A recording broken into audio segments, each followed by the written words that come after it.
Broadcasting from the heart of the Colorado Rockies, it's 4th and 99 with your hosts, David Slade, Keith Brookman, and Matt Stappiero. Now let's talk football here on 4th and 99.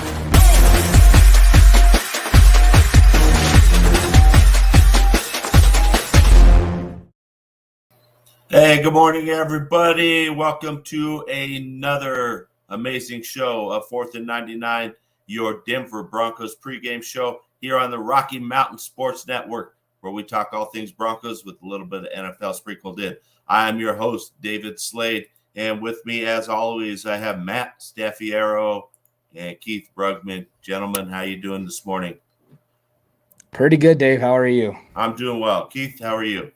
Not too bad, all things considered. It seems like it's a little early this morning. I don't know why. So, yeah, it seems like something. Yeah, it seemed like it was just a crazy morning, and things like, like you said, it feels like it's super early, and I was fighting with technology issues this morning, so it feels like I'm scattered brains. So I'm feeling a little anxious, but I'm just ready to talk some football. Yeah, absolutely, man. Yeah, definitely, and just let everyone know if it seems a little discombobulated on this end. We're running without our producer this morning. I think he's running a little bit behind, so we're going to try to wing it through this. So like the old days. So just like the old days, man. Yeah. I got my dial up all set up, and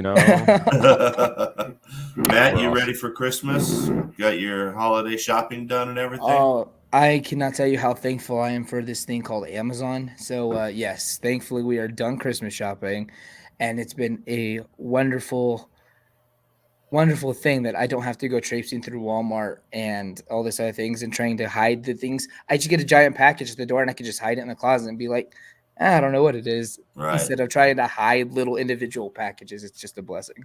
I don't know about you, Keith, but I'm pretty excited to see what Matt got you and I.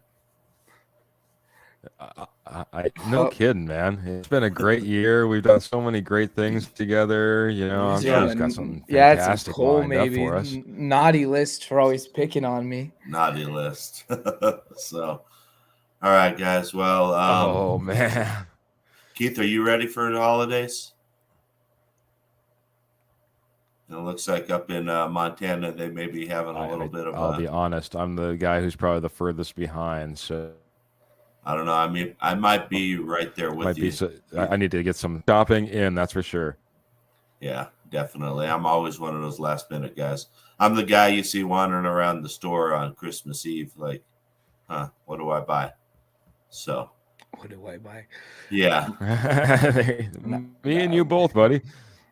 So, all right, guys. Sad week for Denver Bronco country. Matt, I'm going to let you turn it over, run a little memorial for great number 88, Demaryius Thomas.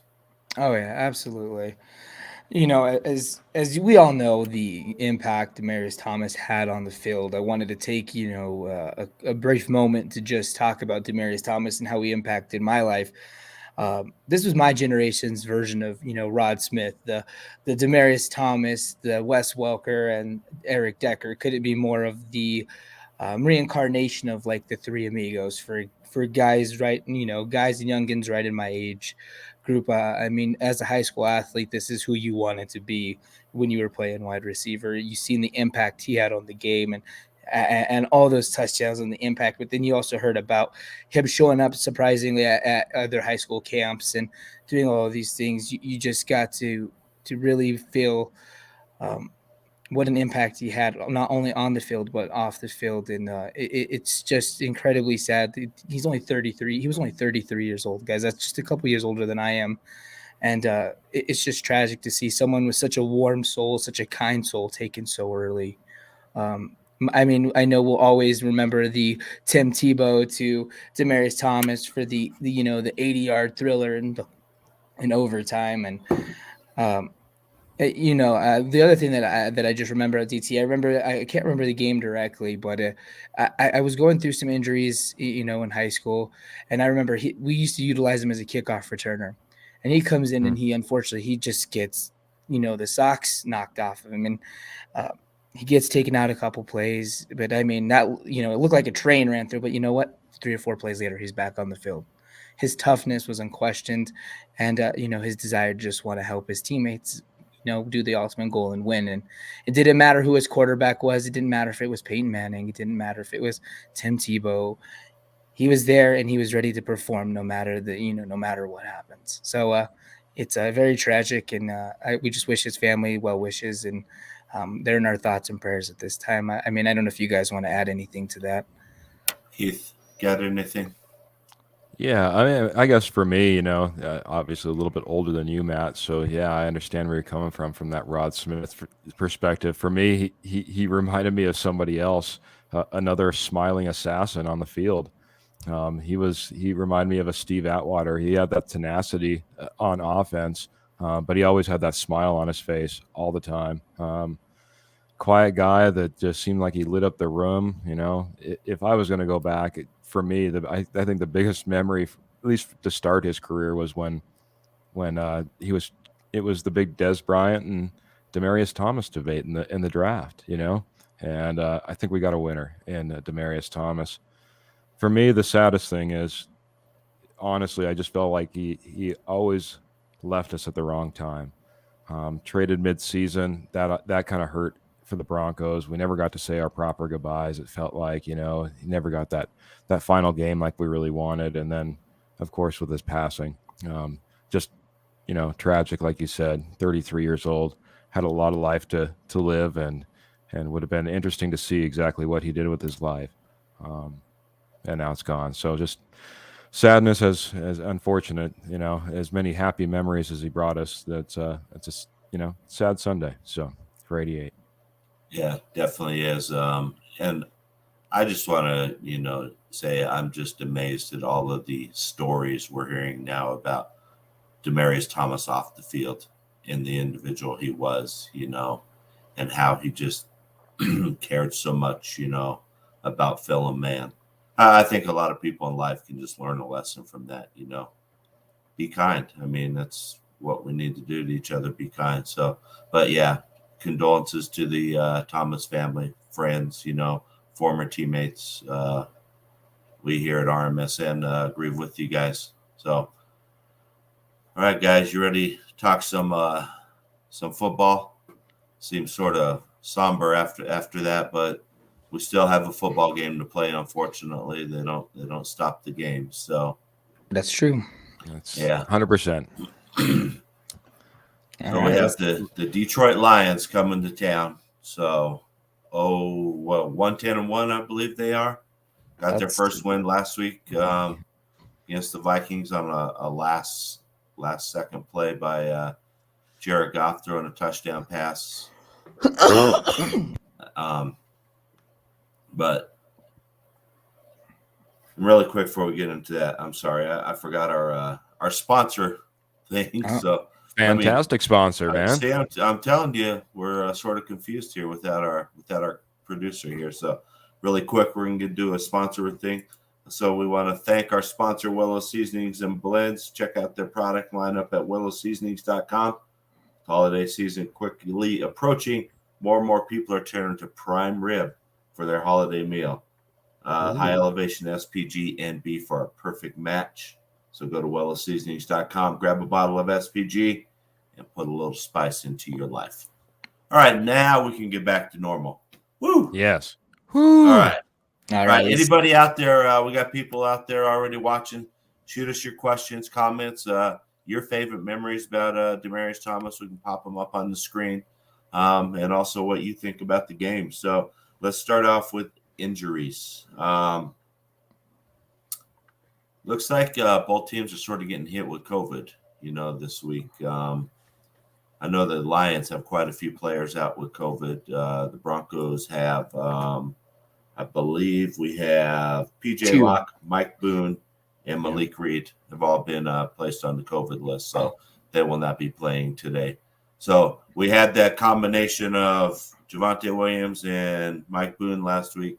So we won't be able to see that this week. Yeah. So nix that one, huh? Yeah, definitely. So, and then injuries for us again. Bradley Chubb on the injury list again. Has anybody heard any more? Last I heard, questionable with the shoulder injury. Yeah, Yeah, last I heard, he was dealing with the shoulder as well as an ankle. The ankle's been a problem all season. It's essentially been what's you kept him out. He had the surgery on it. Uh, this would be the perfect game for him to be able to play. Penei Sewell's not been the great. He's been struggling. Detroit Lions don't have the greatest offensive line. This is kind of like this would have been a great game for him to really see. I think get out there and test that ankle, maybe get a little, full set of reps today. But it looks like even if it does play, it will be on another snap count. But it's just unfortunate. Yeah, definitely, Keith. I mean, with Malik Reed being out, I mean, how much does it hurt us if Bradley Chubb can't go as well? Yeah, well, last report I saw this morning is I guess both him and Shelby Harris got a little bit of work in on Friday, and they were hoping that they could play this Sunday. So if that's the case, let's just hope that's the case. Let's put it that way. I think Bradley Chubb needs to be out there. I mean, we talked about it. There's a few players on our teams that we might want to start labeling a bust if they don't get on the field because of injuries, and we're looking at one right here. I mean, he needs to get out there. He needs to play. Hopefully, he can go out there and give it against a kind of obviously a one-win team, right? Let's go out there and look good today. Yeah, definitely. But yeah, it would hurt a ton. It would hurt a ton, I think, if both Reed and Chubb are out. So. Yeah, switching, they're a little bit more banged up than we are. You talked about the COVID list, and on top of the COVID list, Jesus, I just looked at re-looked at their injury list, and it's just riddled with questionables and doubtfuls, including some pretty big names on there like T.J. Hawkinson, Penei Sewell. They're down both their starting running backs in DeAndre Swift and Jamal Williams. Williams is out with COVID. Swift is out with a foot injury, I believe, which is killing my fantasy team. Just to throw that out there. I had to vince a little bit somewhere. But yeah, so this is looking a lot like a game we played a few weeks ago where it's like, oh, they're all banged up. They're going to throw in all these backups, and it just feels all too familiar. We didn't like the outcome last time around, though. Yeah, hopefully it's not a repeat of that Thursday night, over there by Lake Erie. So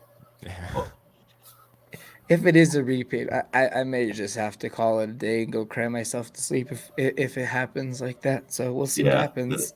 This is a game, and we'll probably talk about this more, but you don't sleep on any team in the NFL. And I know the Lions are 110-1, but they've lost a lot of games, very, very close games, and last minute losses. So it's not like they're just some horrible team that's just, tripping their way through or stumbling their way through a season, I mean, well, do you think it could be, Keith? Do you think it could be another setup game, sort of like Cleveland was? It can't be, Dave. That's the way I look at it. It can't be because we've already had one of those. You shouldn't have two of those in the same season, right? I mean, we can't be sleeping, especially at this time of the season. We have players and coaches coming out and saying that we are still in this. This is not the game to sleep on. This is the game, especially with for me, a home game right after a tragedy like we had. There's no reason we shouldn't be going out there and giving 100%. So. Yeah, and I'm in full agreement with Keith oh no goodness, we're gonna start saying that again. I'm in agreement with Keith. I'm in agreement with Keith here because I have to be. This is a huge, there's a lot of emotion behind it. Behind today's game, there's a lot of players on this team who knew DT and they really want to go out there and put on that good performance. So let's just hope it's enough to avoid that trap game. Yeah, hopefully it is. I mean, sometimes emotions, they can swing you either way. So hopefully today it's more of a motivator and not something that just, really gets this team down and they go out there and sleepwalk through a game on a team they should go out there and beat. So and wax them. Yeah, definitely. So let's move on to the offensive portion of the game.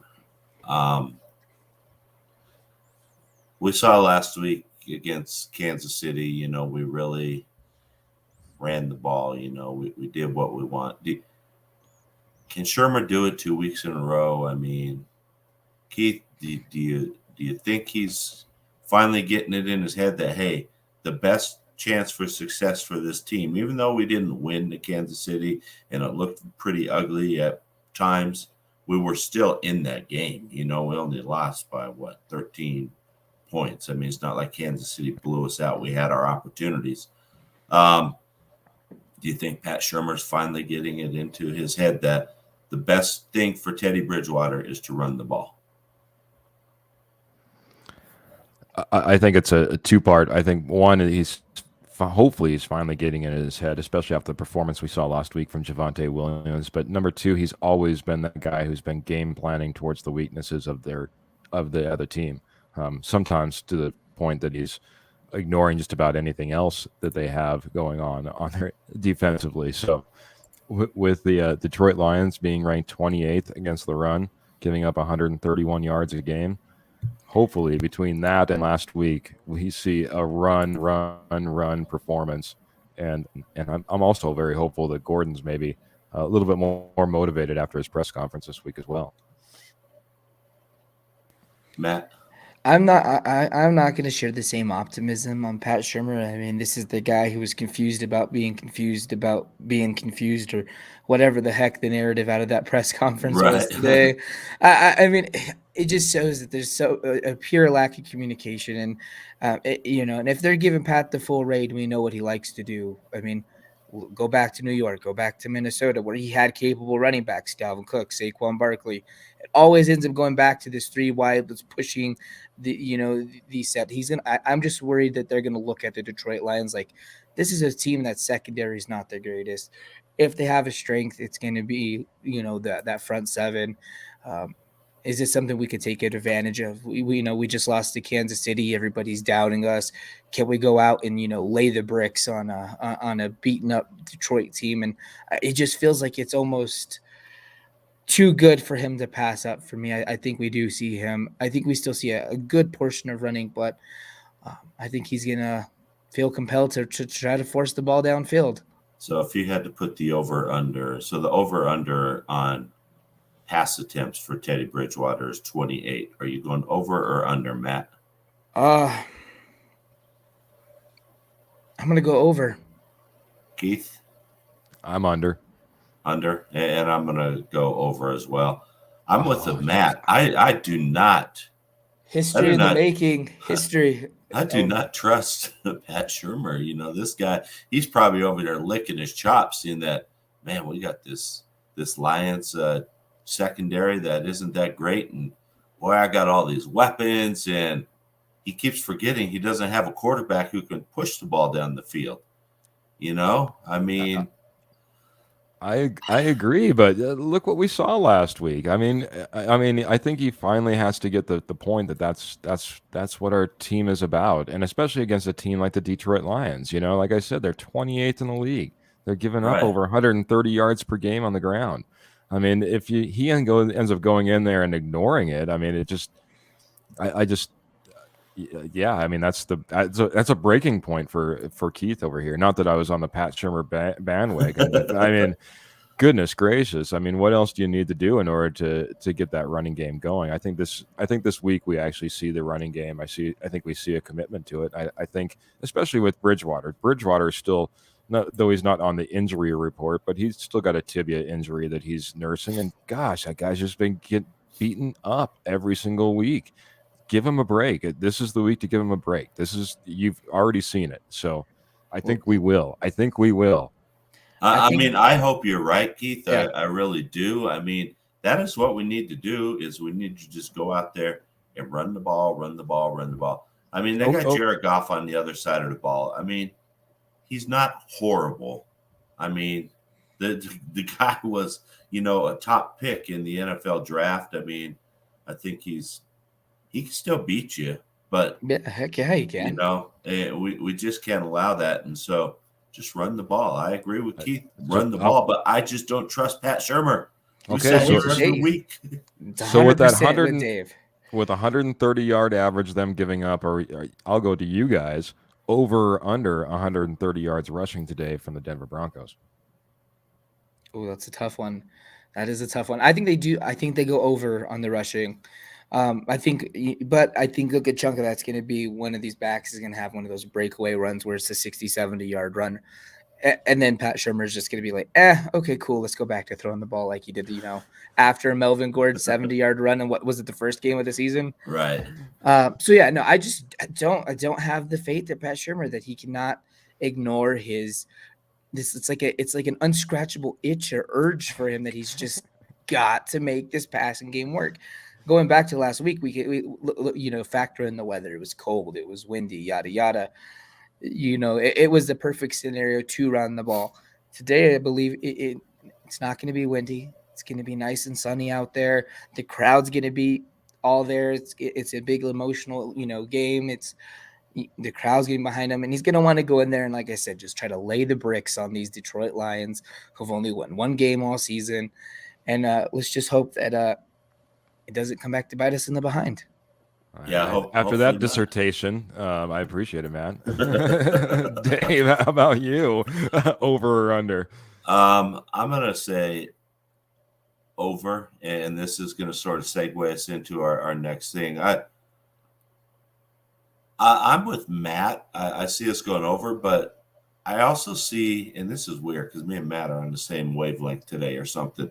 But I see it being a big run by one of these two guys, and then Pat Shurmur, he wants to pass the ball in honor of DT or something, or I don't know what excuse he'll use for throwing the ball all over the field today. So, but he'll have some excuse. Maybe he's confused about, maybe he thought the plays he were calling were running plays, but he was confused. So, but by the time he realized he was confused, it was too late, and he had committed to the passing game too. So I don't know. So I love it. So I'm going to go over as well. Keith, where are you going, over or under? I'll go over, but I'm saying that's because I also said under on the passing attempts. I don't think we can have it both ways either. Right. Like you said, maybe it's that big run, right, that puts us over the top. You know what I mean? That's about the only possible situation where that usually works out, right? So let's segue into our running game. We saw Javonte be the premier back last week. Who gets the brunt of the workload today? Is it going to be another 50-50 type showing? Is it going to be 60% Javonte, 40% Gordon? I mean, Matt, what do you think? I definitely think after last week's performance and just seeing how versatile Javonte Williams is, and with Melvin Gordon still being pretty banged up, I think this is where we see that 60-40 split in favor of Javonte, with it slowly or gradually increasing each week the remainder of the season while he stays hot. So I think this is unfortunately the beginning of the end for Melvin Gordon, even though he says he wants to stay.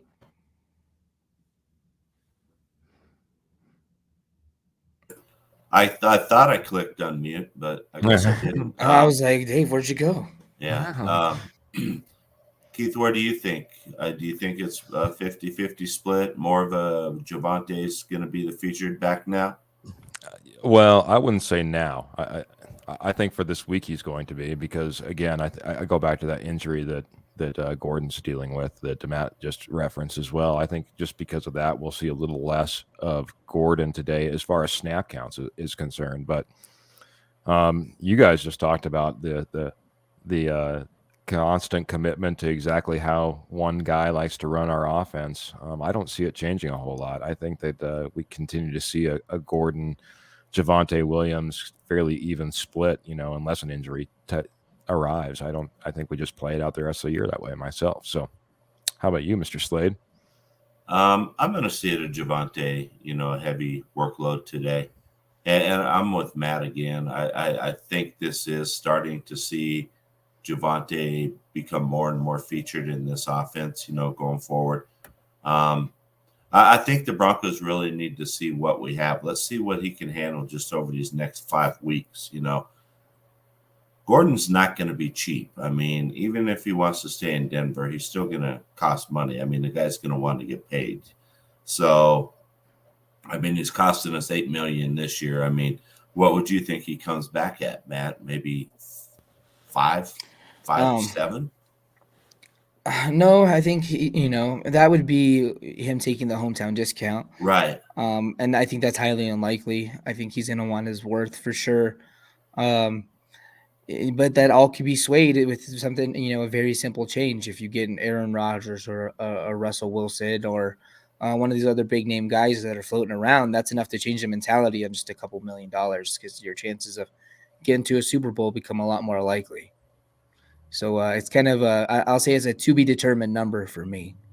Okay, Keith, your thoughts? I mean, do you see Gordon taking a hometown discount to stay here? Well, the only thing that's really hurting running backs these days is really where's the market, I mean, we saw running backs even in this last offseason have a hard time getting paid and finding a market to get paid in, that running back has been devalued. I think just in general, I think he'll be affordable just because there's not going to be a high demand for a Melvin Gordon out there, just like there hasn't been a high demand for a lot of, tier 2 quarterbacks. Yeah, and I think I mentioned this, I think is on Wednesday's show. I mean, running backs are just like falling off the trees. I mean, you can go and grab yourself a good running back in the second or third round of the draft. So overpaying for one, especially when you have a stud like Javonte Williams, who's on a rookie contract. You just go out, you got Mike Boone, who's not going to be expensive, and then you grab somebody else in the draft, third, fourth round guy, to give you a little bit of depth. And, I just don't see Gordon being here next year unless he takes some sort of discount to stay on this team. So. Yeah. And if you were to add, if I were to put, a percentage of how likely I think he could return, I would say it's probably less than 10%, even if the veteran quarterback came. I just don't think it's likely.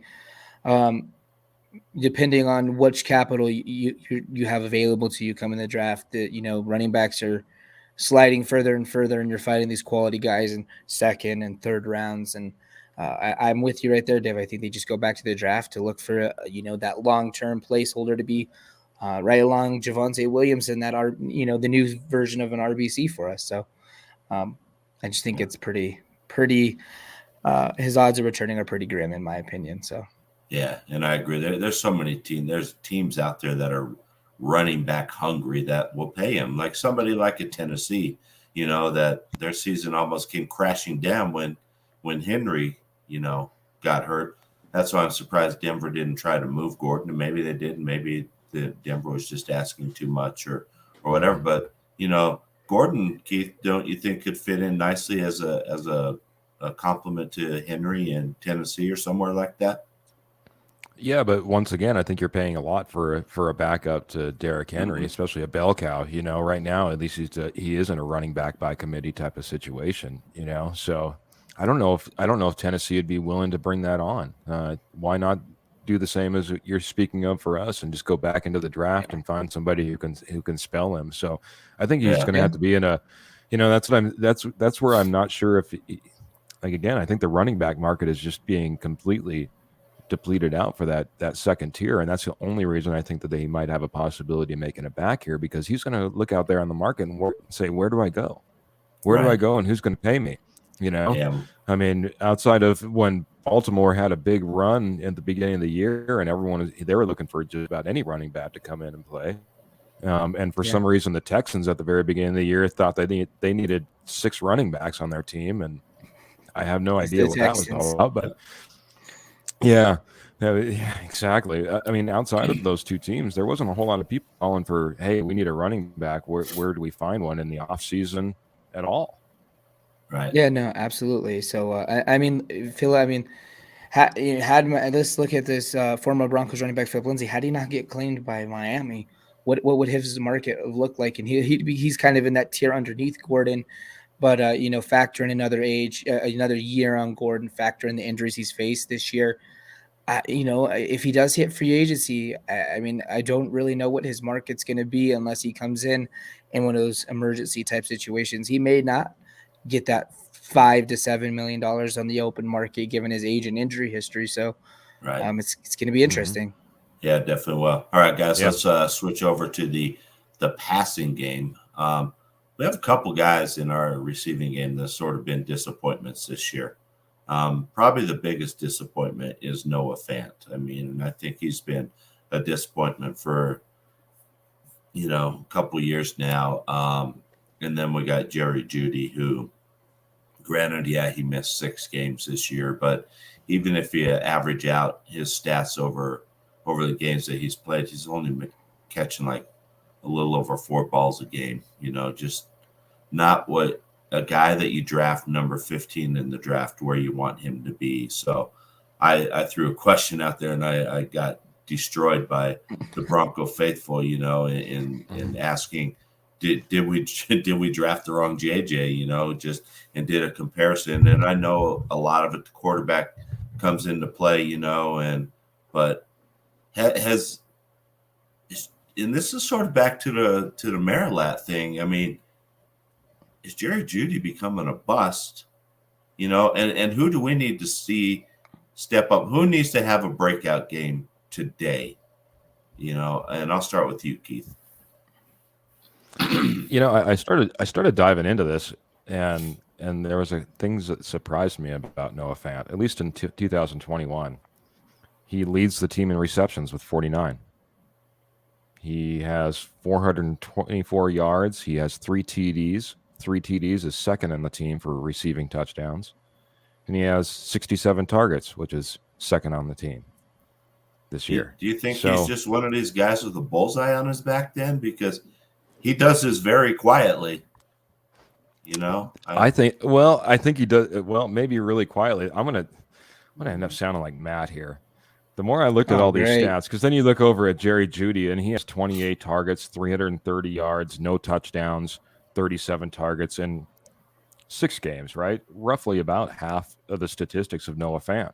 They're very similar if you just doubled up Noah Fant's numbers outside of touchdowns. We've been talking about it for a while. I think it might be a Teddy Bridgewater problem.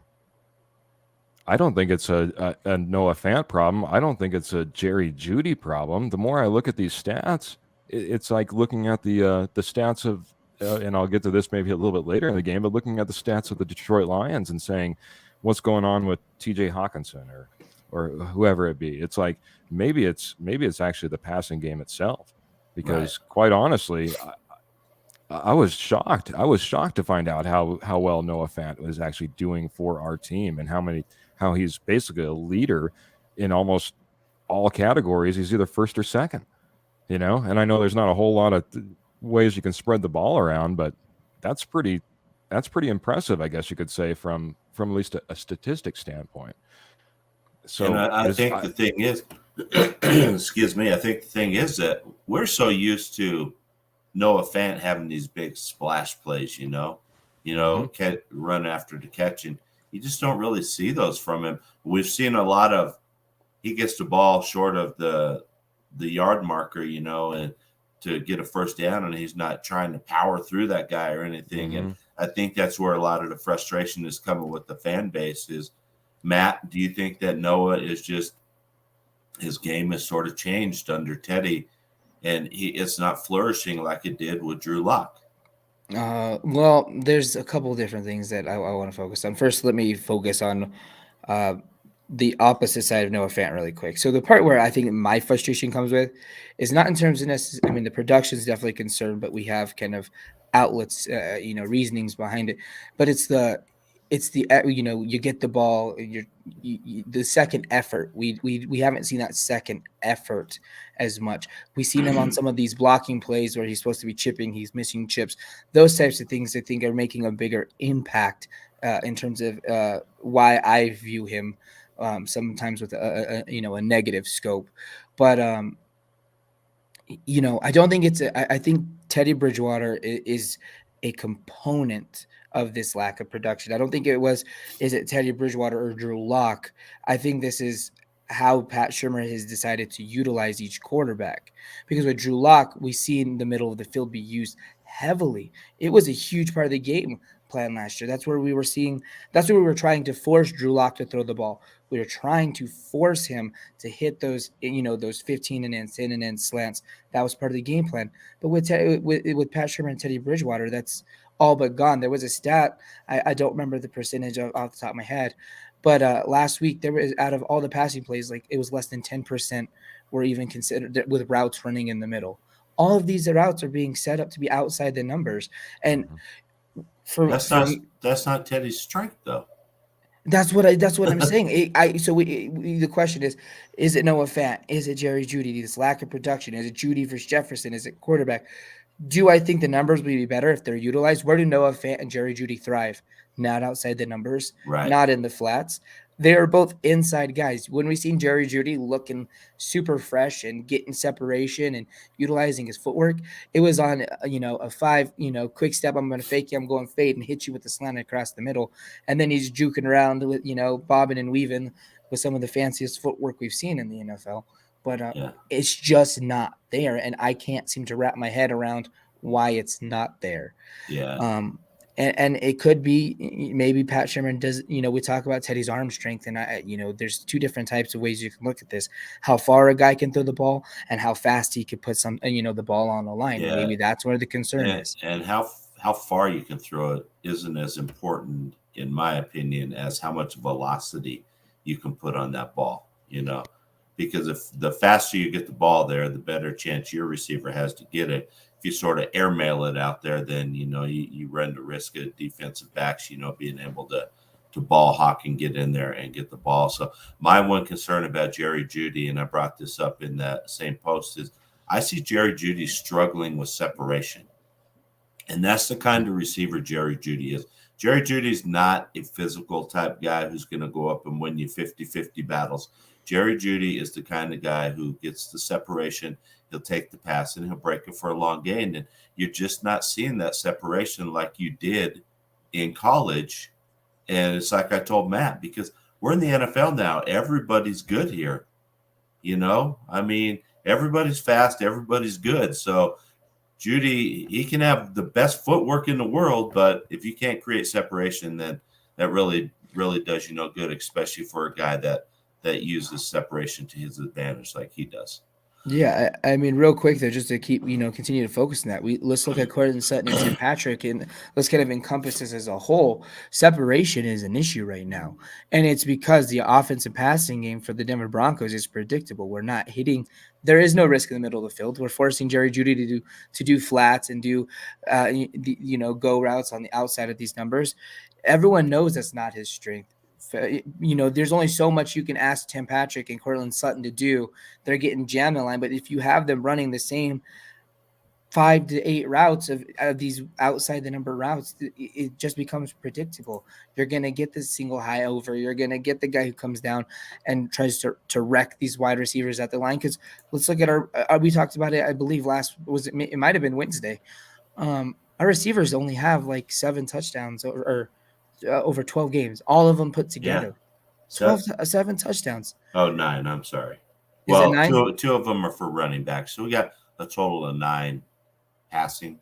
Over 12 games. Right. Yeah, it comes to say, it's a scheme problem? Is it a quarterback problem? Is it in our situation? Unfortunately, it's possibly both.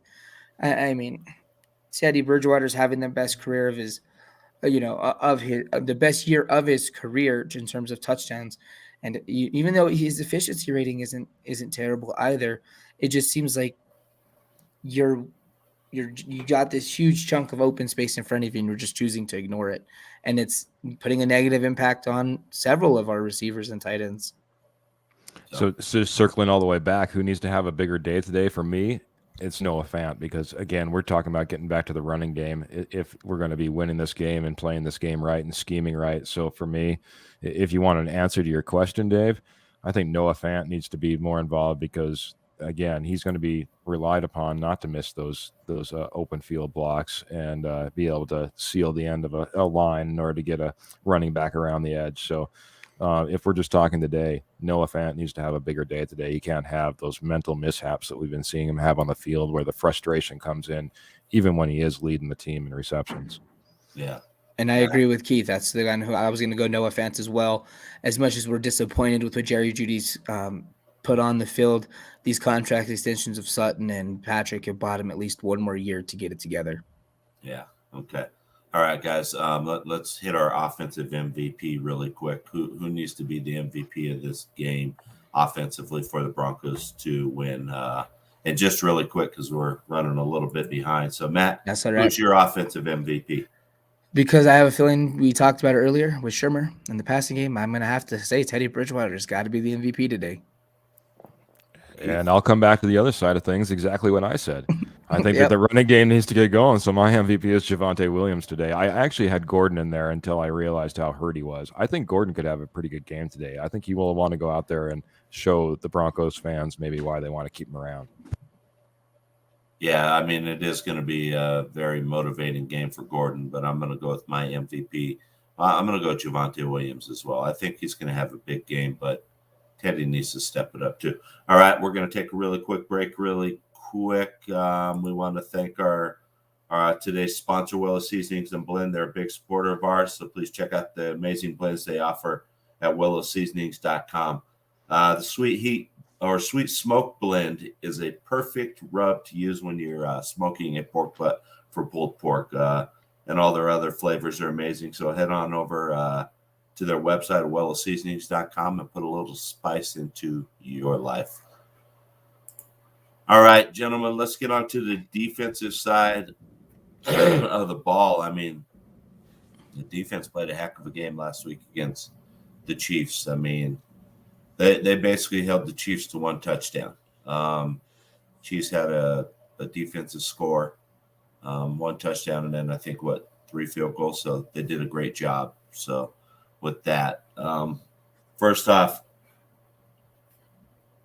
Matt, what's Vic need to do to just put this Detroit offense on lockdown? Get pressure on Jared Goff. I mean, we talked about that. I mean, part of me wants to say don't let the third string running back completely carve you to pieces like Dearness Johnson did with Cleveland. But it's just going to be keeping Jared Goff under control. You said it earlier. He's not a terrible quarterback. He wasn't, a top pick in the draft for a reason. I mean, we've seen this guy go toe-to-toe with Pat Mahomes and stand in the pocket and sling it around. Granted, he doesn't have the same weapons that he had there or here or the same coaches. But it would be foolish for us to go in there and be like, Jared Goff is Jared Goff, and he's okay. So it's really going to be getting that pressure, getting him frazzled, really getting that interior defensive line to really step up and put that pressure on him. We talked about these guys leading the league with being able to create pressure with their, top 4 or 5 guys and not having to send those, those extra rushers.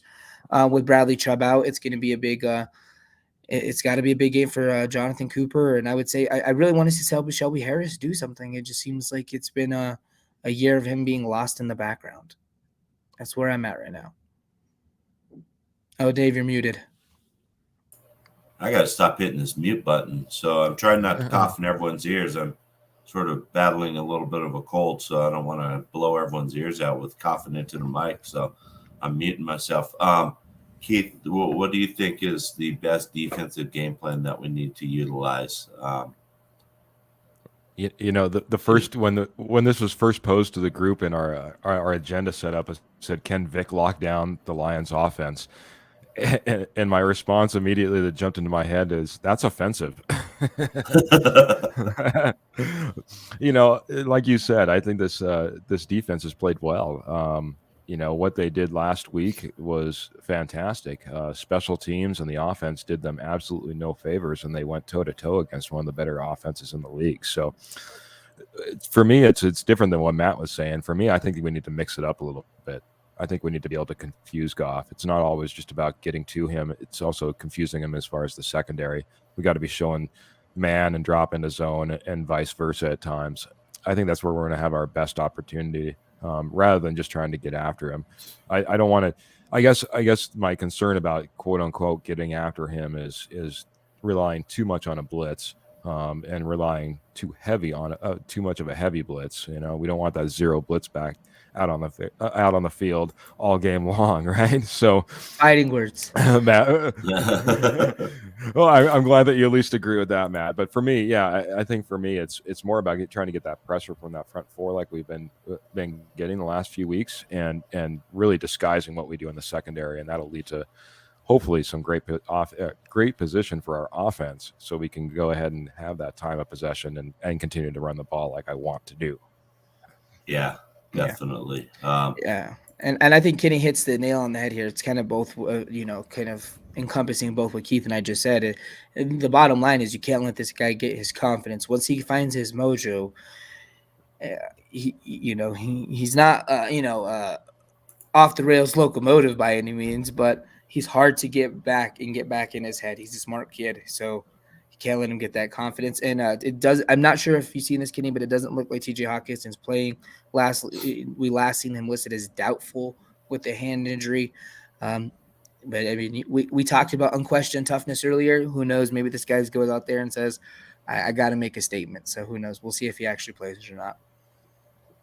Thanks, Kenny, for chiming in on Facebook too. Always good to hear from you. Yeah, definitely. Thanks, Kenny. Kenny from K&K Sports out in back east. So check those guys out. They have great content over there. Again, that's K&K Sports.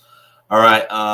And we sort of alluded to this earlier, and Matt touched on it again. Don't let a third string running back carve us up. Keith, do you see that happening again? No. Again, we can't fall for the same trick twice. Fool me once, shame on you, right? So fool me twice, shame on me. I just think hopefully we've learned from our lesson. You know, we're not going to go ahead and completely ignore a running game that's all beat up and say that this isn't going to happen. I also,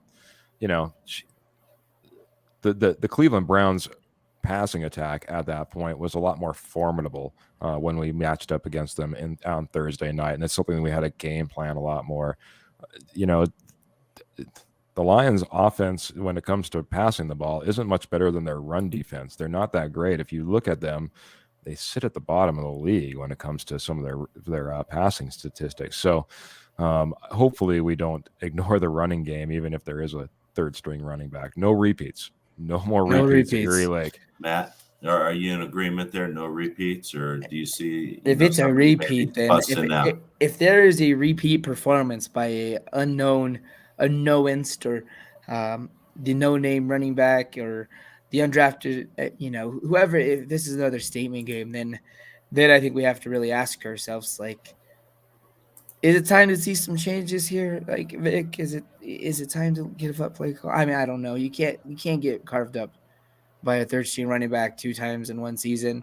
Now, if he goes out there and he puts together a decent game, let's say 80 yards, total yards, a touchdown or 2, that's bound to happen. He's just playing the position. But if we go in and we see almost 200 yards rushing again, multiple touchdowns, then I think we got to have some serious concerns. And if maybe those changes don't need to come from Vic, but if I'm Vic, I'm pissed.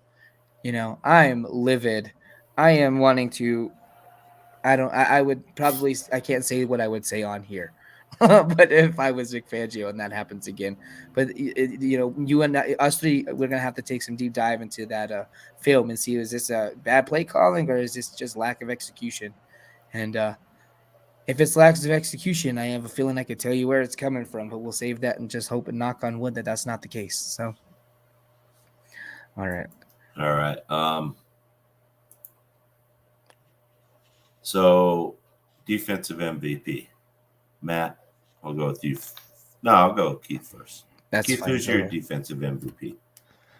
I still think the Detroit Lions try to stick to that running game a little bit, and I think again, seeing this guy out in coverage and playing really well in space. So for me, it's Kenny Young. I think he'll have a big game today. So that was one of my options, Keith, but it's all good. So it's glad to know that we're on the same wavelength. So I'm going to not always disagreeing. Not always disagree. I'm going to switch it up a little bit here, and I'm gonna go a little bit different. I'm gonna go with the step up angle, and I want him to step up and be the MVP today, and that's Shelby Harris. we've been talking about it a couple weeks in a row now. It's just like he's got the big contract and he's somewhat faded into the background. We're not seeing the swats. We're not seeing a ton of pressure. And then I also want to call out Draymond Jones because that was my breakout player of the year. And here we are, the season wearing an end. And statistically, he's been atrocious. It's just been awful. He's been the weak link on that defensive line, and he's not made the impact I had hoped he was. So I kind of got two guys I want to call out and just hope one of them could step up and be the MVP today. Okay, and I'm going to go with Justin Simmons. I think he'll have a big game back there, just floating around, maybe get a pick. But I think overall, I think Denver just needs to, and Keith alluded to this, we need to just confuse Jared Goff, and make him make bad decisions. Yeah. This is a game that you don't want to be overconfident going into as a football player. There's a lot of emotion. There's going to be a lot of emotion in that stadium today because of Demaryius Thomas. So you still want to make sure you got your head on you right and you go out there and you play football and you execute your assignments, Absolutely. Because this is the NFL and any team can beat any team, at any time. So these guys just need to go out there and, execute the game plan. And let's hope that this game does not come down to any coaching decisions. Yeah, and we don't want any more confusion about the confusion. Yeah, and one thing real quick before we kind of switch off the defense, Kenny brought up Patrick Surtain being a dark horse rookie of the year candidate, which is, I think, a solid idea. But I also wanted to give kudos real quick to Patrick Surtain as being the only rookie to be nominated for the Art Rooney Sportsmanship Award. So, making impacts day one as a rookie. As much as I hate to say this because I don't like to eat crow, it's not a quarterback, but he's definitely finding ways to make an impact on and off the field. So I will swallow it and say so far I got to be pleased with what I see from Surtain at pick number, 9, first round pick. Yep. Yeah. So I mean, and I'll agree. I mean, I think he has come in and made an impact. I mean, there were a lot of concerns about could he do it? Was he just a benefactor of the system in Alabama? But he's come in and he's shown that he can be an impactful cornerback. Maybe one day a Champ Bailey. Even Champ Bailey even said, when I see Pat Surtain, I see Champ Bailey. So what do you think of that, Keith? Absolutely. I mean, I think everything that we saw in college and then, obviously coming from his father, and I'm sure his father's helping him guide him just a little bit through that through this process, right? Being a rookie and getting out there and being part of your community. And like you said, you getting a nomination for the Art Rooney Award. But this guy has been fantastic. I mean, I know he pulled up a little bit on a tackle possibly last week. But other than that, I mean, this guy has really came in a position that's really difficult. They talk about quarterback being the toughest and cornerback being one of the second toughest positions to come into and learn all the scheme and being in the right position and actually get it the first year. And he's done a fantastic job. We really have no reason to complain. Right. So, all right. We are to that point of the show that me and Keith are starting to dread. So we're going into the pick 'em and I don't know how we're going to catch this Matt guy. I mean, I make the slides. I can start sabotaging his picks if the payment's right, Keith. Oh, so he's got to pay. He's got to pay. If I'm paying, who says that all of a sudden Dave doesn't end up being the top guy at the end? That's right. What I'm saying. I make a little money and I win the pick'em. So there you go, buddy. Before entering last week, I was in dead last. Keith, you had a rough week last week, 6 and 7. I decided to come and join you. Yeah, Matt and I were both 9 and 4 last week, so we had good weeks. Keith sort of struggled. Let me see. And then we had our Thursday game. That's how Keith got back into a tie with me, as he went with Minnesota when Matt and I both went with Pittsburgh. Yeah, Pittsburgh came back and tried to make it a game. Yeah. But, that was a bad. Man, it looked ugly at the beginning. It did. I was doubting Dalvin Cook and because of that. I wasn't sure if he's going to be able to come in and make an impact. Off the dislocated shoulder, and he came in and destroyed the Pittsburgh defense. So, And Kenny has a good point here. Keith, mine and your chance may be to pick the Giants and Jets each week and go to the chapel and pray. So, all right, let's get on to the first game of the week is the Ravens at the Browns. I went with the Ravens. Matt, where are you going? I don't have any faith in Cleveland right now. I think there's just too many moving pieces right now. I'm going Baltimore. Keith, do you have any faith in Baker?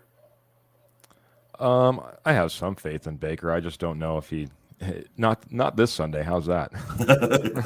So all right, so there's a clean sweep there. So all right. Next game. Jaguar. We'll talk about a disaster down in Jacksonville. Do you guys see Urban Meyer returning after this year? No. Yeah, I think he does. You think so? He does. Yeah. So I'm just not sure. I don't know if the owner wants to play with this circus anymore. I don't think the players want him there. Right. It is a disaster. Yeah, and he's getting into confrontations with the players and stuff now. I know it's been a long season and everything, but man, you can't do that, and you can't let that stuff get out into the media, which it has. Yeah. So, yeah, I will say this: you can't have that negative environment around your top tier. But with that negativity, quarterback, you can't. With that negativity, sometimes teams respond in a way, but I'm not going to believe that Jacksonville's good. I'm going to go Tennessee. Matt, where are you going? Oh, this is easy, Tennessee. Keith? Make it a sweep, buddy. All right, clean sweep there. All right, we are on to the Raiders and the Chiefs. This may turn out to be a very good, very competitive game, or it could be a blowout. Depends on which Raiders team shows up. I don't trust the Raiders anymore, so I'm going with the Chiefs. Matt, where are you going? You said this has a chance of being really close to being a blowout, and I'm telling you this will be a blowout. Chiefs take him to the shed. All right, and then we got Keith. Keith, where are you going with this one? It is going to be a really close one. Matt, you're completely wrong, and that's why the Raiders ends up eking out a win. That's just Keith trying to crawl back in. That's what this is. Hey, that's what you got to do sometimes. You want to talk about crawling back in. We got the Saints. Hey, just really quick. Did the Chiefs look dominant when we played them? Did they look dominant? They have not looked dominant all year. And I would not be surprised if the Raiders win. I was on the fence. I'm hoping the Raiders win, but I'm also trying to protect the lead here. Well, yeah, we know what you're doing, Matt. You're playing prevent defense right now is what you're doing. Yeah. So remember what happens when you play prevent defense. I think there might be I think you might be doubting. I think their way back into it. I took a couple risks in later on in these picks, I believe. So we'll get to them. All right, the Saints. A quarterback disaster down there with the Saints. But it looks like Peyton he's committed to Hill, no matter how bad he plays. He thinks he's better than Trevor. Here's my first. I'm trying to get back into this, but I'm going to go with the Jets in the shocker today. Matt, where are you going? I think this game is going to be a lot closer than most people think, but I have more faith in where the Saints' defense is right now than where the Jets are, so I'm going to go with the Saints. But this is going to be an ugly game. Yeah. Keith, you? Yeah, I'm siding with Matt. I think it's an ugly game, but a Saints win. Okay. So this is where I can start getting back into this thing. We'll see. All right. Cowboys at Red. You know what? As bad as crazy as this division has been, if Washington wins this thing, they're only sitting a game behind the Cowboys. So and the Redskins have been one of the hotter teams in the league. They haven't been winning pretty all the time, but they've been winning. And Dallas is struggling. I'm going Washington. Matt, where are you going? I grew up and I was, when I was little league, I was drafted to the Redskins at that point. Yep, exactly where I played little league.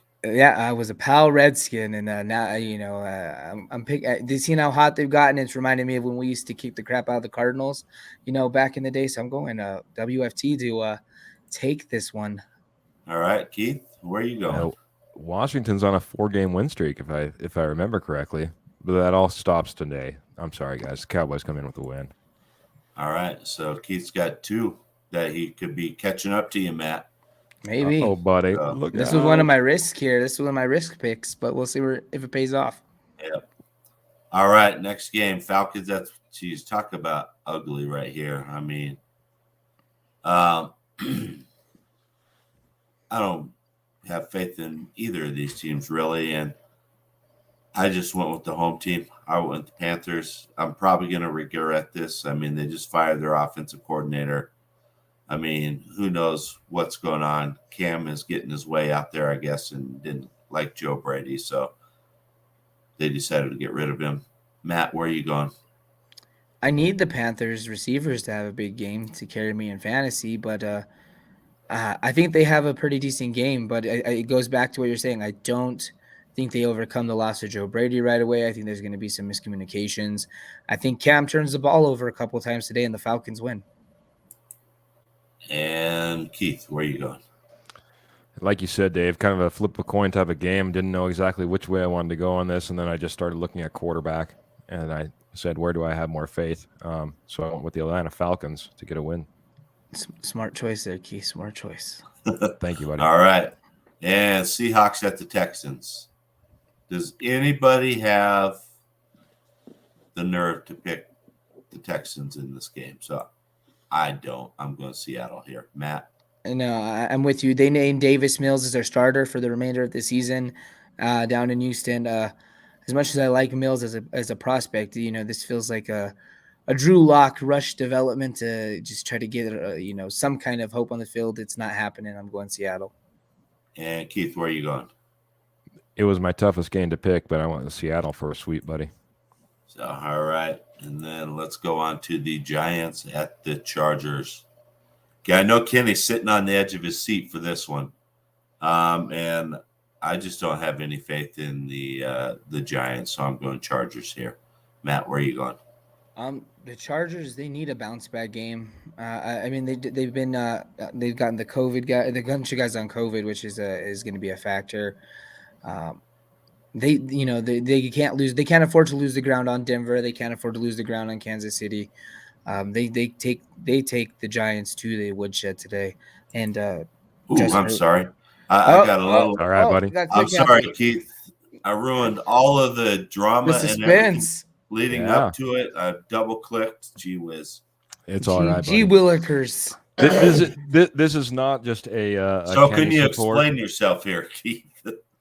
Yeah, I honestly, I think the Giants have been playing good football for the last 2 or 3 weeks. If you actually see what they've been putting on the field, I think this is a close game. And with the Los Angeles Chargers being up and down, maybe it's just one of those games that they come in and they have a Lake Erie type of game where they're expected to go in and beat up on a team. And guess what? The Giants come in and win. I think I have more faith in the Giants today than I guess obviously you two do.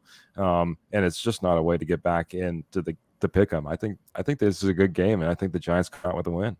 All right. So I have one quick question. So they're without Danny Dimes. You're rolling with either Jake Fromm or Mike Glennon to upset the Chargers? I like both those guys, buddy. Okay. I honestly, I don't think it's going to be obviously a quarterback performance that gets it done for him. You know what I mean? So yeah, absolutely. I feel like I will. I look for a huge commend your courage. Well, thank you. Thank you, all right. 49ers going back to Cincinnati. I'm going to keep riding this Bengal train until I don't know why. Glutton for punishment, I guess. But I just think I see them beating the 49ers today, bounce back after their performance last week. Matt, where are you going? Excuse me. I want to see the Bengals kind of start to crumble down, from a Denver Bronco fan perspective. We need them to start to crumble down and break down. 49ers have got a good defense. They're going to put the hurting on Joe Burrow today. All right. And Keith, where are you heading? I'm right there with you, Dave. I don't know. The 49ers just don't give me any type of confidence. I love what Joe Burrow can do on any given Sunday, so I'm a Bengals on this pick 'em. All right, and then Bills at Buccaneers. This might be the best game of the weekend here. Does anybody have the faith that Buffalo can go into Tampa and win this thing? I'm going to say absolutely not. So, Matt, where are you going? Quickly. I'm going to stick with you, Dave. I'm going Bucks. Keith? Tampa doesn't have that great of a record at home. I'm going Bills, baby. All right. So, Keith coming with the upset here. I wouldn't really call it an upset. I mean, Buffalo needs it, though. They need to sort of bounce back. Yeah.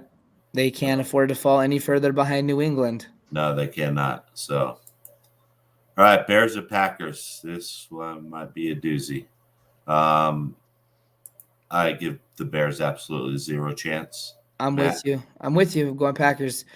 Fields has yet to really rise to the occasion. Andy Dalton can't play due to a broken bone in his hand. So with throw Matt Nagy on top, it's just a recipe for a disaster right now. So Packers. Keith? Rodgers has part ownership in the Bears because of how much he's beaten them. So, all right, and then the Sunday or the Monday night game. I'm sorry, the Rams at the Cardinals.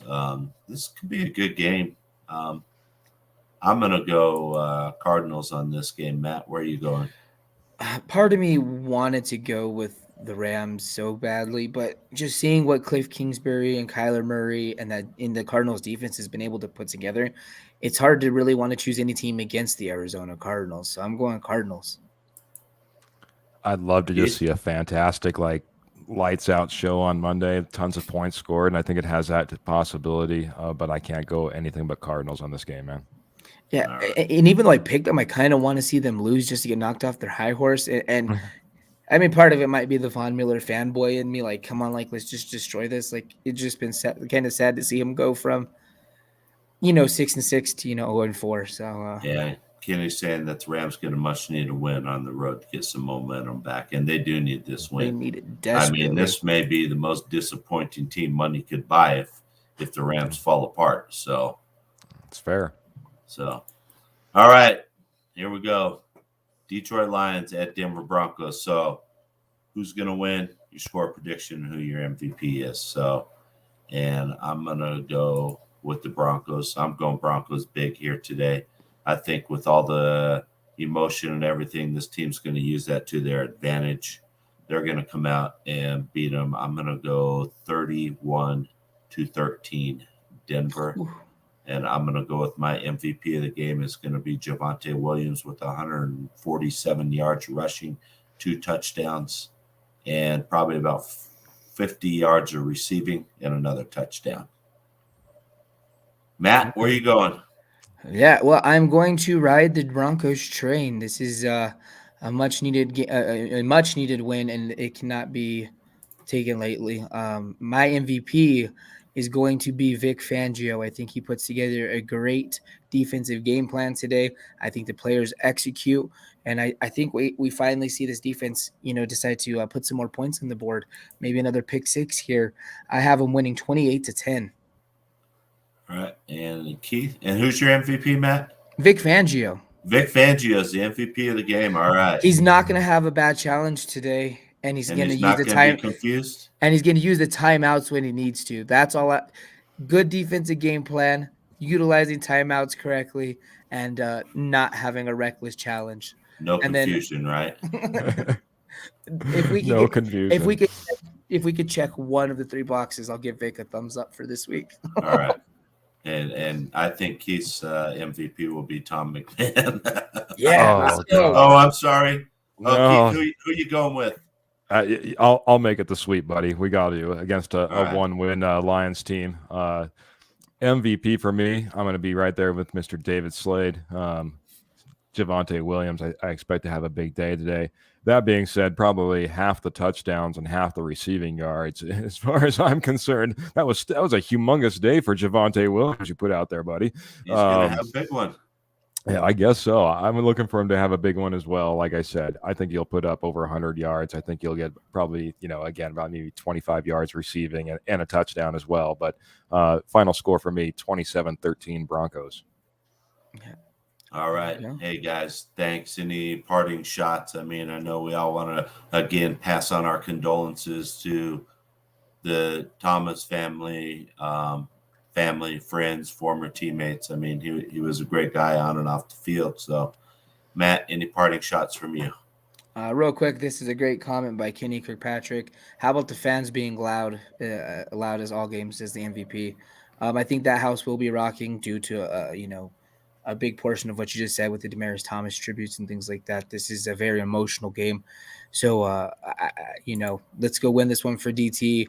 And Vic Fangio, you dropped the ball here. Your seat's all but going to be engulfed in flames, my friend. So I'm rooting for you as your MVP today to douse the flames a little bit, but my good juju will only carry you so far. Keith? Yeah, I'll probably ditto a lot of what you guys said. Number 22 pick out of Georgia Tech, 9 years of Bronco. Always remembered and hopefully a future number retirement, in my opinion. Guy did it all. Had to go through the Kyle Orton and Tim Tebow years before he really got it good with the Peyton Manning years and smiled through every bit of it. Hope he's smiling down on us today as we bring home a win in Broncos country. Yeah, definitely. All right, everybody, that wraps up today's show. We'll be back on tonight for the Denver Broncos postgame show. Until then, please follow, like, and subscribe. We're on all the platforms. You can also chat with Matt, Keith, or myself through our Twitter accounts. Join our Facebook group at Rocky Mountain Sports Network. We do a lot of posting and chatting there about way more than just the NFL. You can listen to our podcasts on Anchor, Spotify, Apple Podcasts, and many more. And, of course, you can join us live and be a part of the conversation from all of us here on 4th and 99 as part of the Rocky Mountain Sports Network. Thank you for watching.